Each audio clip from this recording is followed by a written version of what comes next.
হাই everyone, মোৰ আগৰ ভিডিঅ'ত কৈছিলোঁ যে আমি আৰু বেলেগ ঠাই চাবলৈ যাম। সেয়ে সকলোৱে গাড়ীত উঠি অন্য ঠাইলৈ আগবাঢ়িলোঁ। আহি ঠাইখিনি পালোঁ। ঠাইখিনি দেখি আপোনালোকে নিশ্চয় ধৰিব পাৰিছে। এইবাৰ আহিছোঁ আমি লংকেশ্বৰ মন্দিৰলৈ।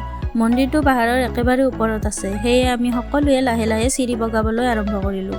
ৰ'দটো বহুত বেছিয়ে দিছে। ইহঁতক দেখিছেনে, আপেলটোৰ দৰে ৰঙা চিঙা পৰি গৈছে। তথাপিও মূল ঠাইলৈ যাবলৈ চেষ্টা কৰিলোঁ। এনেকৈ কিছু সময় পিছত মন্দিৰ আহি পালোঁ। ইমানখিনি চিৰি বগাই ৰ'দত আহিছোঁ যদিও মন্দিৰ আৰু ইয়াৰ শান্তিময় পৰিৱেশ দেখি সকলো ভাগৰ যেন পাহৰি গ'লোঁ। ইয়াৰ পিছত ভিতৰলৈ গৈ সেৱা কৰিলোঁ আৰু তাত অলপ সময় থাকি তললৈ নামি আহিলোঁ। দেখিছে নহয় সকলো কেনেকুৱা ভাগৰুৱা হৈছে। মন্দিৰ দৰ্শন কৰা হ'ল বাৰু, এতিয়া কিবা অলপ খোৱাৰহে কথা। ব'লক সকলোৱে কিবা অলপ খাই লওঁ। ওচৰতে থকা হোটেল এখনত সোমাই পৰঠা খালোঁ। দোকানৰ পৰা আহি আকৌ গাড়ীত বহিলোঁ। এইবাৰ আৰু কোন ঠাইলৈ যাম চাই থাকক। ইয়াৰ পিছত আমি আহিলোঁ আদাবাৰীত থকা পাৰ্কখনলৈ।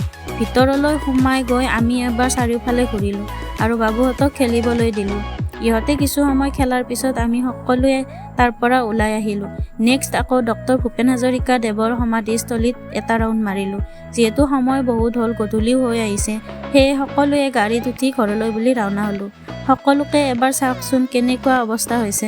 বাৰু শেষত আপোনালোকক জনাওঁ যে ময়ো বহুকেইখন ঠাই চালোঁ আৰু আপোনালোককো দেখুৱালোঁ। আজিলৈ ভিডিঅ'টো ইমানে। Bye bye.